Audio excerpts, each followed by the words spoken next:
Olá, senhoras e senhores, sejam bem-vindos em mais uma videoaula do curso de Física Moderna 2. Essa é a aula de número 15 da segunda unidade do curso de Física Moderna 2. E hoje o assunto é momento angular total. Vimos nas aulas anteriores, quando a gente discutiu o experimento de Stern-Gerlach, que existe um elemento a mais no átomo de um elétron, além do momento angular, devido ao movimento do átomo, do elétron em torno do núcleo, além desse movimento que gera um momento angular, existe um outro momento angular associado, entre aspas, à rotação desse elétron, que geraria um momento angular intrínseco. É como se você imaginar o movimento da Terra sobre o Sol, em torno do Sol.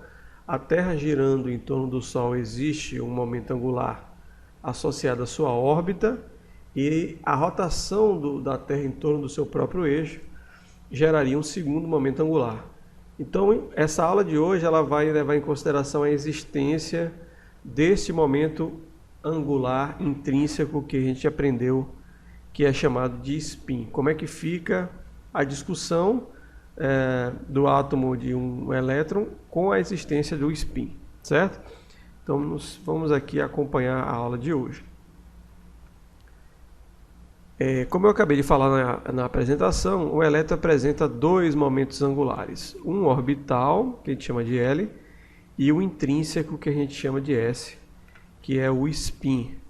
Então o que vem a ser momento angular total seria basicamente a soma dos dois momentos angulares, o orbital e o de spin, e a gente chama esse momento angular de J.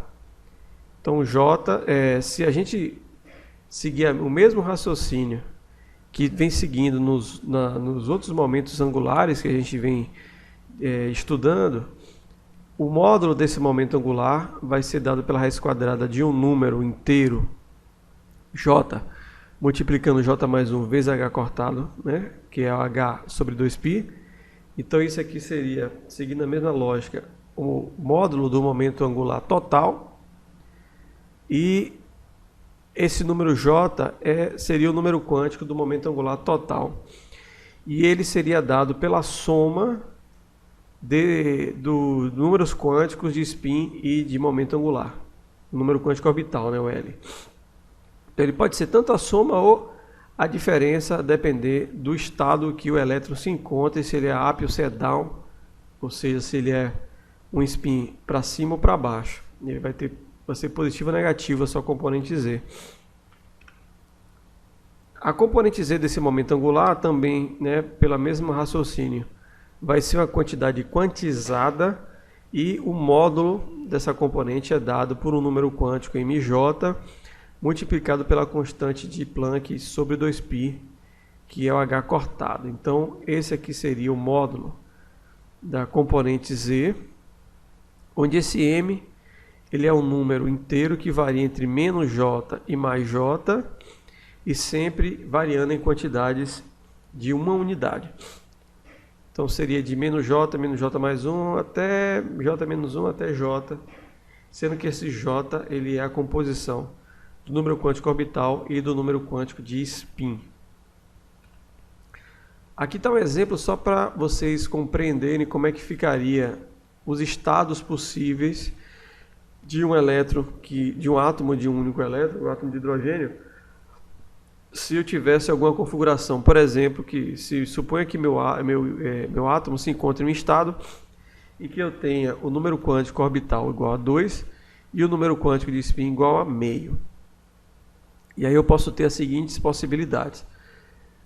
Se eu considerar, por exemplo, o spin para cima, então o meu número quântico J vai ser a soma de 2 com meio.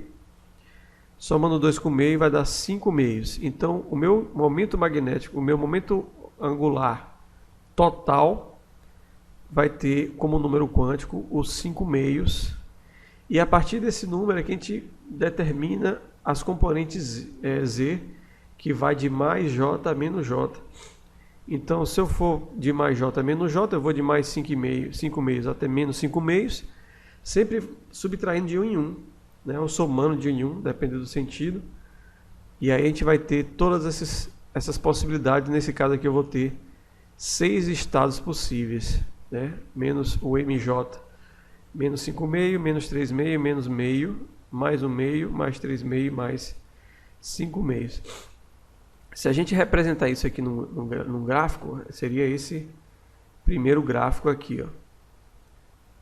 Então, aqui seria o vetor momento angular total, que é a soma do vetor momento angular orbital com o momento angular intrínseco, esses dois somados aqui. Como o momento angular intrínseco ele está para cima, que é a primeira suposição, então eu vou fazer uma soma de vetores. Soma sempre é, mas aqui eu tenho dois vetores no mesmo sentido, e aqui vai ser o meu vetor total. E aí, como vocês podem ver, existem 6 componentes Z. Um aqui em 5,5, outra em 3,5, seria com essa inclinação. Momento angular com essa inclinação. Veja que o módulo se mantém o mesmo, o módulo é 5,5. Na verdade, o módulo é raiz de L vezes L mais 1 multiplicado por H cortado. Aqui a gente representa por 5,5 para dizer que é constante. Aqui eu tenho 1,5. Veja que não existe a componente zero, então isso acaba explicando a não existência daquela mancha, né, no meio do experimento de Stern e Gerlach. Só aparece mancha em cima e embaixo, não aparece mancha no meio. Então, como vocês podem ver, de fato, não existe nenhum estado com momento angular zero. E aqui são os demais, os 3 positivos e os 3 negativos. Então, essa teoria de soma de momentos, realmente, ela acaba explicando o que acontece no experimento de Stern e Gerlach. Agora, no caso em que o spin ele é para baixo, então o meu J vai ser 2 menos meio, e aí eu vou ter 3 meios, e aí eu tenho 4 componentes, né, discretas na direção de Z, para esse caso de spin para baixo, e é o que está representado aqui nessa figura. Então, momento angular total. O momento angular total vai ser esse, momento angular orbital, somado com esse momento angular de spin que está para baixo, isso vai dar o momento angular total de 3 meios. E aí eu tenho 4 possibilidades, né? 3 meios, meio, meio e menos 3 meios. E novamente eu não tenho a minha componente zero, explicando, né? Reforçando o que foi proposto. Então, essa aula foi bem curta, né? Eu realmente quebrei o conteúdo em duas, porque eu achei que poderia ficar muito conteúdo em uma aula só.